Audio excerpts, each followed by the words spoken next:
Broadcasting live from the Business RadioX studios in Atlanta, Georgia, it's time for Atlanta Business Radio. Brought to you by OnPay. Built in Atlanta, OnPay is the top-rated payroll and HR software anywhere.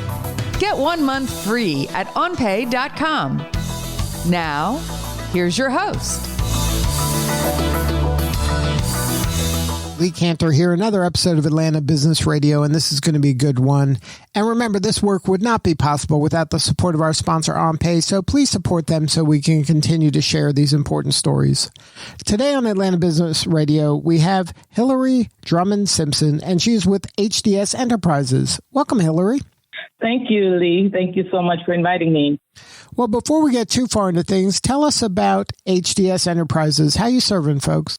Okay, well, HDS Enterprises actually stands for Hillary Drummond Simpson, and the servicing is mostly of young men.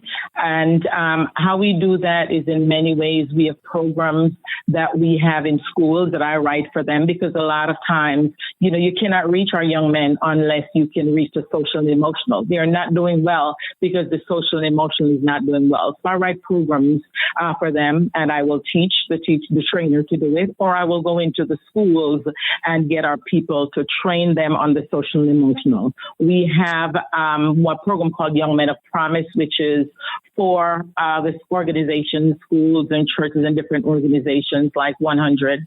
And we also have the Young Men of Success, which is a program for parents. If a parent would be interested in having a mentoring or having other young men mentor their child, we also provide that. And also there's tutoring as well. And we just came up with something brand new because we just haven't had a trademark on it.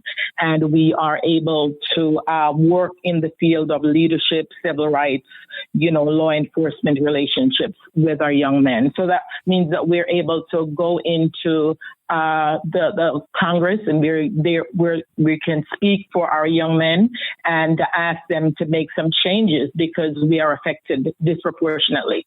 So we kind of have a lot of things going on our plate right now. So if you had any advice for a parent to mentor their child, is there anything that you would recommend, maybe some easy stuff that they can get started if they haven't done it already?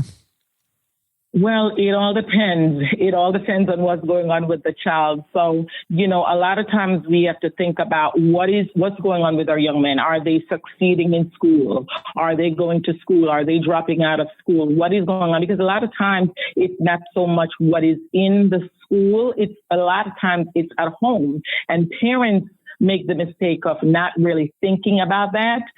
They think that what's going on in school is everything, but at home is the major point.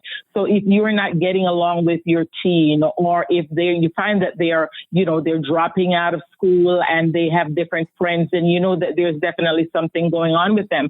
And the thing that a parent needs to do at the time when they feel that they need to relax everything because now they're independent, they're teenagers, let's just leave them alone. No, absolutely not. That is the wrong thing to do. You have to be that friend. You have to be that one so that they can tell you what's really going on. Because if you're not in their corner, they will not trust you to tell you what's going on. So the first thing I would say is to make sure that you have a really good relationship with your child.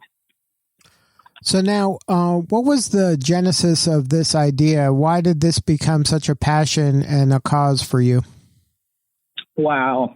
Well, that's a great question, Lee. I'll tell you just a little bit of my background, but let me just say why it's a passion. In my first book, it's called How to Become a Successful Black Man. And on the back of it, I have the statistics, which came from the Schott Foundation, which is very reputable, and the Department of Justice. And it says 58% of Black boys do not graduate from school. And in New York, over 70% don't. And when I tell people that, they're like, no. Yes.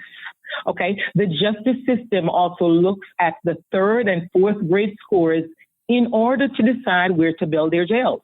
So if your child's not performing well in 3rd and 4th grade, there is going to be a jail right around in your area. Okay. 1 in 3 Black men between the ages of 20 and 29 will spend their time under correctional supervision. That's the prime years. Between 20 and 29, you're looking at 1 in 3.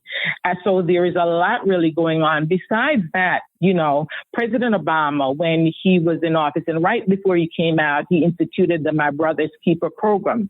And that program was to focus on young Black men. And he said the reason for that, and I'm quoting him, it says, and by every measure, the group that is facing some of the most severe challenges in the 21st century and in this country are boys and young men of color.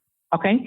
Well, that's another reason. And then we see the murder of our young men. But I have my own story as a Black mother, as a mother of a Black son. I have 3 children, two girls and a boy, and my son was going to be everything. My son was going to be everything because my dad went to college.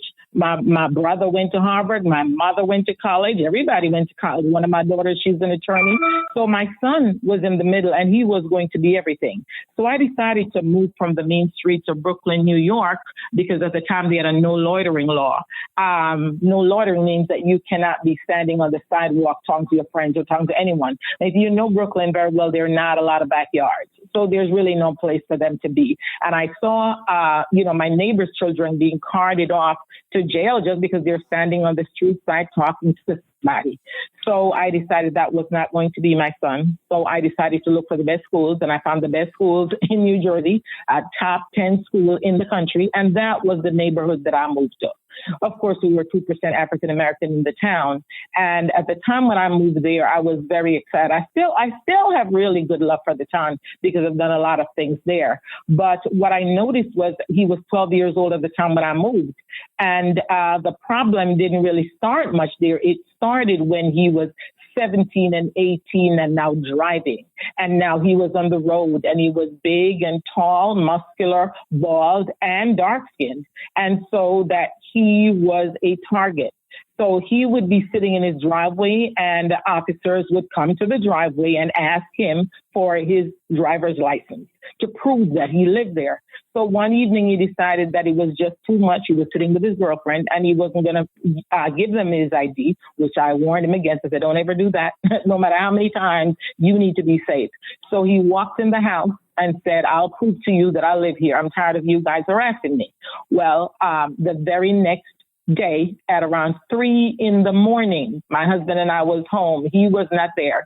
My son was not there. And there was the doorbell rang, and we thought, why was my son there? So anyway, we ran downstairs, and he had described the officers to me.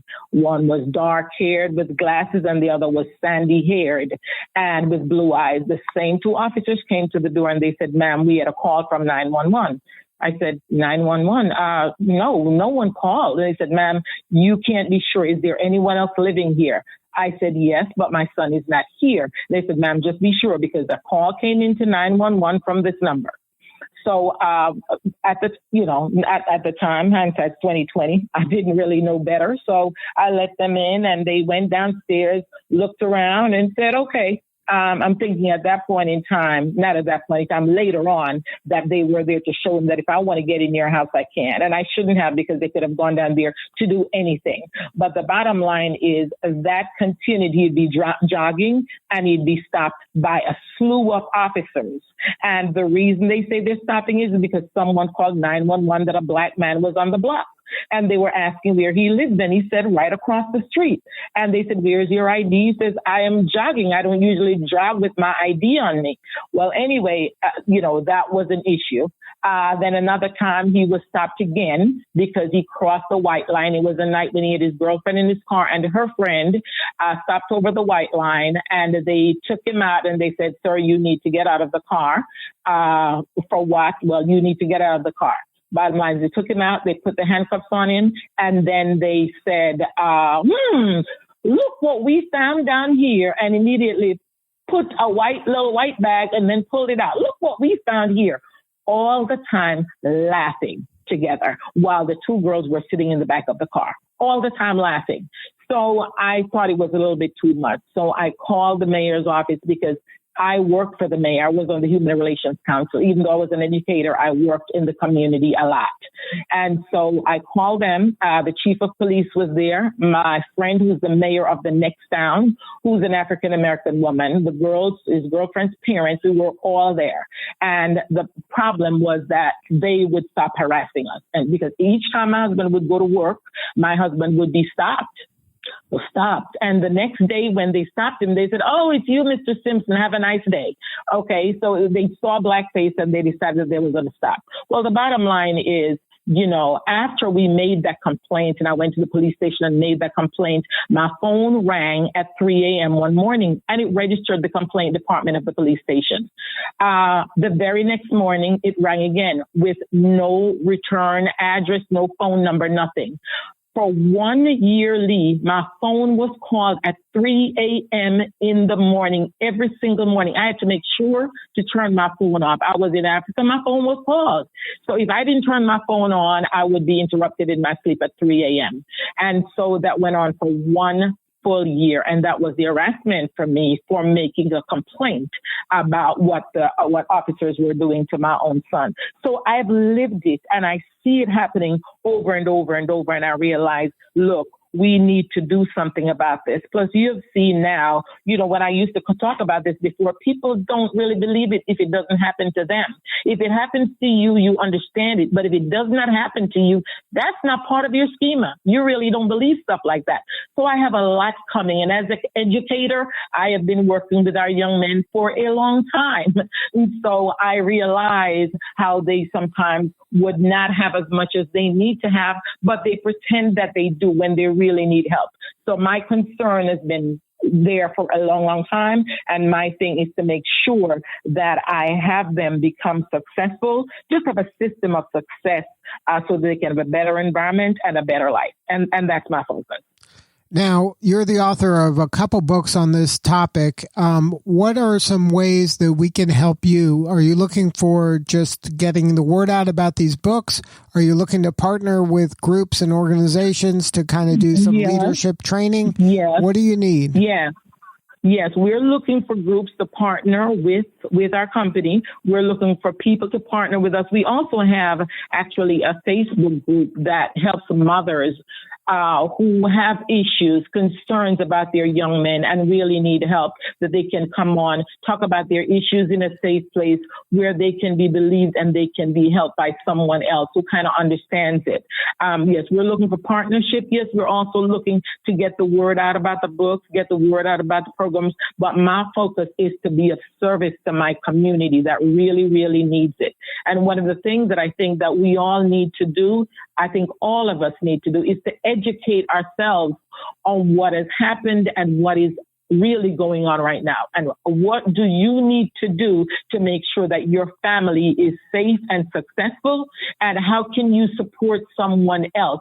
Because after all, we are all mothers with sons, no matter what race, no matter what creed. We all have children and we all want the best for our children. No one wants their child see their child being murdered on the street by someone who does not seem to care, because you know that you're not going to be prosecuted.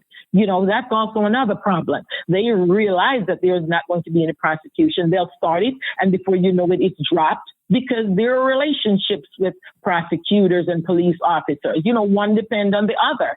So we're finding that if we're not advocating and doing something, then nothing happens. And this, who would think that this would be happening in the age 2020? We thought slavery, you know, the Jim Crow, all of that was over. We know that was past. It's not. You know, it's in the prison system. It's still everywhere, and we have to look out for one another. And you don't want to sound like you're complaining, but now that people have the ears, they understand that it is real.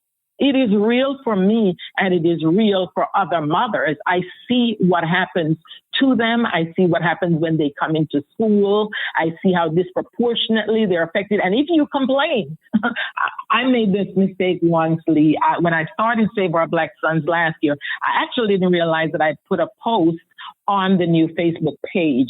And I gave them a statistic about young men and what happens to them in the classroom sometimes. And it was horrid to see the responses that were there, 60-something responses. And many of them were asking, well, what about the father being in the home? What about the mother? Is the mother doing what she's supposed to do right? Always easy to blame the victim, never trying to understand that people are disproportionately affected by certain things. Officers will say, hey, listen, we target Black folks because they're easier. They say, can you imagine me going to Midtown Manhattan and stop a white person for this and that? The next day, the mayor's office would be called. But guess what? I was one of those mothers of a Black color, but yet I had to pay. Because how dare me to call the mayor's office and have the chief of police sit down and talk about what's going on in my family? How dare I? So this is real. And this has been going on for a long time. My book was published in 2012. This is 2020. And I started writing it in 2009. But the focus of the book is really to give young Black men role models at their fingertips. That's what it's about, you know. And it sounds really weird that it's so appropriate today because I gave them how to stay safe from the law. But if they were Ahmaud Arbery or George Floyd, I could not have saved them, because one was hunted down and the other one was still right there in front with the cameras in your face. So I couldn't have saved them. And I didn't really see what he did to deserve, or any of them did to deserve being killed. So it is an issue. It's a problem. And we live in the same house. All of us in this country live in the same house. United States of America promises justice for all with their 14th Amendment. They promises that, but they're not living up to it. And we plan to make sure that they do. This is not yesterday. This is today. Well, we thank you for all the work you're doing to evangelize about this important issue. And it sounds like you have a playbook for some solutions as well. If somebody wanted to get a hold of your books or maybe work with you to set up a workshop or a program at their organization, what's the best website to get a hold of you? SaveOurBlackSons.com would be best. SaveOurBlackSons.com or HillaryDSimpson.com. But since we're talking SaveOurBlackSons.com, that probably would be the easiest one to get to. Or HillaryDSimpson.com would be appropriate. Well, Hillary, thank you so much for sharing your story. You're doing such important work, and we appreciate you. Thank you so much, Lee. I appreciate you. All right, this is Lee Cantor. We will see you all next time on Atlanta Business Radio. And remember, this work would not be possible without the support of our sponsor, OnPay. Please support them so we can continue to share these important stories. Today's episode of Atlanta Business Radio is brought to you by OnPay. Built in Atlanta, OnPay is the top-rated payroll and HR software anywhere. Get 1 month free at onpay.com.